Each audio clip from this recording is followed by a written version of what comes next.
Мынау менің залым еді. Осы жерге бала-шағам ойнап жүрмін.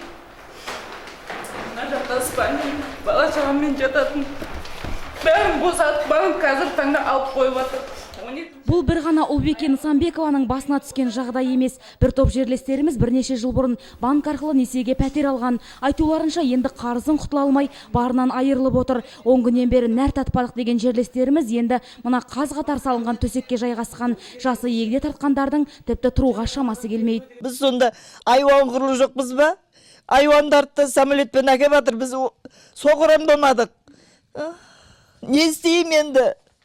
Мен сонда не істеймін? Бәрі спектакль ойнайды бәрі.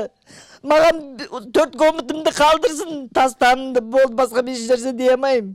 Алайда көрші пәтер иелері аштық жариялағандардан зәбір көре бастапты. Тазалыққа шақырамын деп таяққа жығылдым дейді үй төрайымы. Тіпті әжетханаға баруға ерініп, ластаған жерлерді көрсетіп, қапагершілігін білдірді.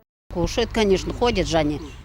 Олар тамақтанып жүр, тіпті пәтерлеріне ет асып жатқанын өз көзіммен көрдім. Қоқысқа да жиі барып тамақ қалдықтарын тастап жатады ғой. Олар тіпті мені пәтерлеріне алып кіріп соққыға жықты. Жұлыныма зақым келді менің. 5-6 адам жабылды. Менің көмектесіңіздер деп айқайлағаныма құлақ асқан жоқ. Ары бері сілкіп, келеге мазақ етті. Мен жедел жәрдем шақырып полицияға арыз жаздым. Енді ем қабылдап жүрмін. Мойнындағы міндетін орындаудан жалтарған жерлестеріміз биліктен көмек күтіп жатыр екен. Егер ешкім келіп көмек қолын созбаса, аш жатуды жалғастырамыз деп отыр. Мөлдір Бекеева, Амантай Әуелбеков, Роман Пілімқұлов, Отырар телеарнасының жаңалықтар қызметі.